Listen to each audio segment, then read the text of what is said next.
The reinvention at scale, how Walmart became a $1 trillion market cap company. This is based on the case study I wrote recently. In 2014, it was not obvious that Walmart would win the future. In fact, for the first time in decades, it was not even obvious it would stay relevant.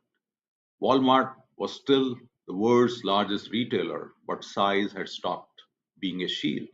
Sales were flat, stores felt tired, employee morale was stretched thin, and almost everywhere you looked, from Wall Street to Silicon Valley, the assumption was same.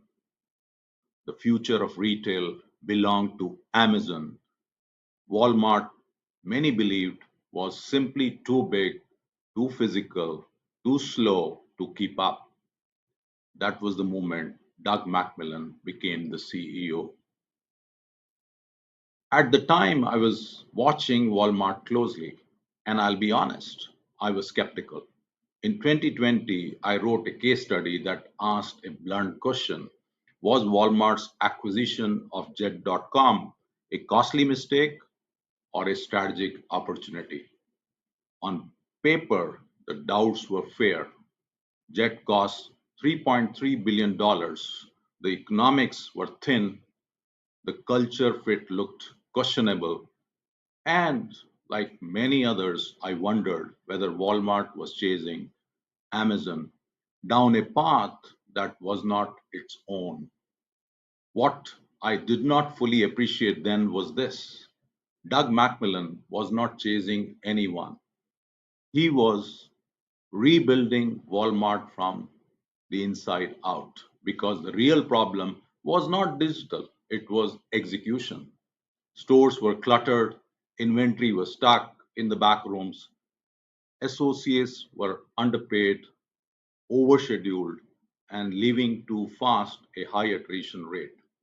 That was not an HR issue, that was an operating system failure. At Walmart scale, if execution breaks, everything breaks. So, Macmillan made the hardest and most unpopular decision of the transformation. He did not start with technology, he started with people. Against all odds, he raised wages, he invested in training, and he gave schedule more stability. Margins tightened, Wall Street pushed back, even inside company, not everyone agreed. But Macmillan understood something fundamental.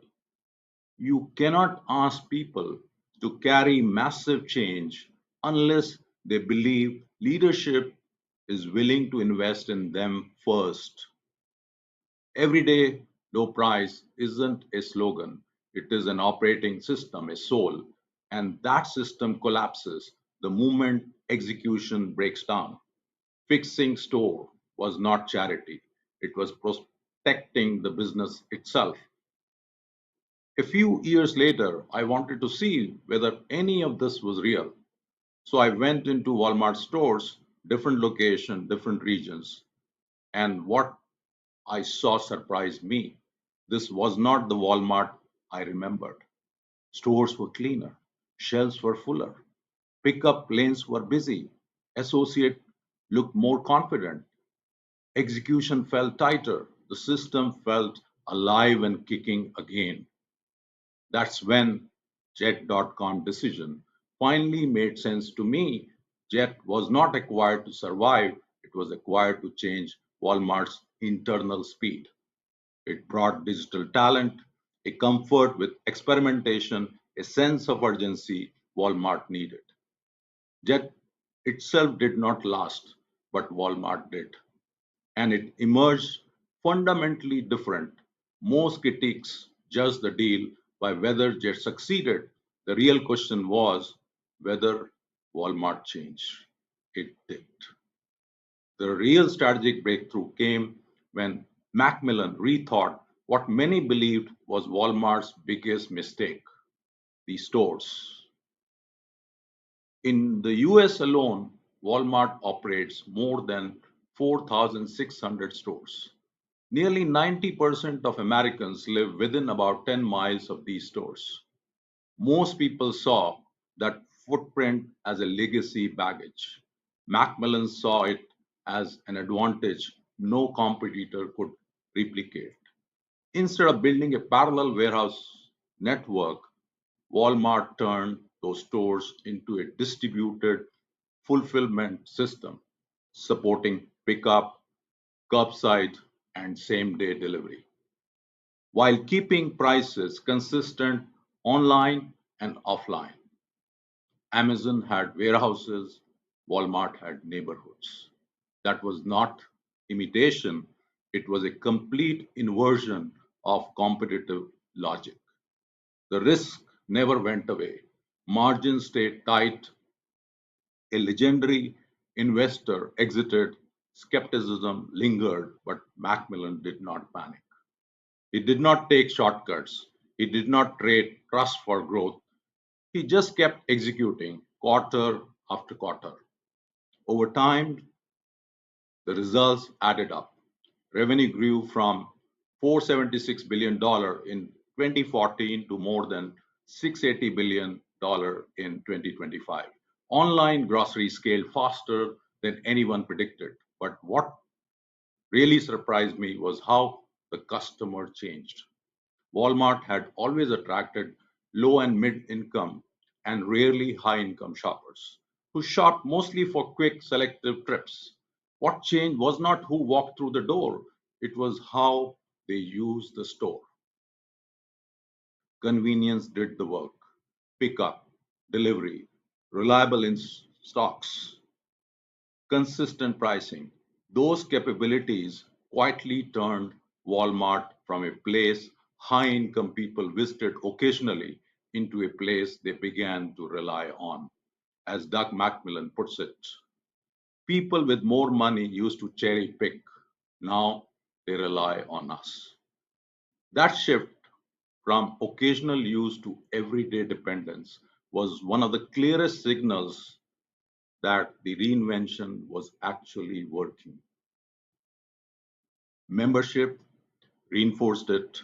Walmart Plus grew past 60 million members and not competing on entertainment but on everyday usefulness. Walmart did not try to out Amazon, it made itself indispensable in daily life. As the business stabilized, digital maturity quietly turned into intelligence, not hype infrastructure. AI became part of how Walmart actually runs. Forecasting improved, inventory moved with more precision, waste dropped, associate made better decisions faster. Customers began using natural language shopping tools through partnership with OpenAI. Inside the company, merchants saw patterns in real time, and in the supply chain, Gen AI compressed the trend to product cycle from 26 weeks to just 6. That was not experimentation, that was structural advantage. AI did not change what Walmart stood for, it protected how Walmart works. Then came what I believe is Doug Macmillan's most underappreciated decision, the succession. Instead of trying to lead the AI era himself, he handed the reins to John Podner, a leader who understands stores, operations, digital system, and AI at scale, and more importantly, an insider. Macmillan understood something many leaders don't. The job is not to stay forever. The job is to leave the company ready for what is next. In early 2026, Walmart crossed a $1 trillion market capitalization, unheard in retail industry. Not through hype, not through reinvention theater, but through the hardest kind of leadership there is, reinvention without betrayal. Watching this unfold reshaped how I think about transformation. Here is what I took away. First, invest in people before you ask them to carry change. At this scale, People are not a cost, they are engine and motivating force. Second, fix execution before chasing innovation. Technology does not fix broken system, it exposes them. Third, protect the value proposition. Walmart did not change what it stood for, it improved how it delivered. Fourth, don't copy disruptors. Use what only you have. Fifth, treat AI like infrastructure, not theater, not hype. That is where durable advantage lives. And finally, succession is strategy. If the transformation ends with the leader, it was not complete. That is why Walmart's story matters. It is not just a turnaround, it is a definitive reinvention at scale of 21st century. I questioned the strategy earlier. I tested it on the ground, and watching it unfold, one thing became unmistakably clear. This was not luck, it was leadership. And that is why Doug McMillon will be remembered as the defining retail CEO of this century. Thanks a lot. Thanks for watching. Looking forward to your comments.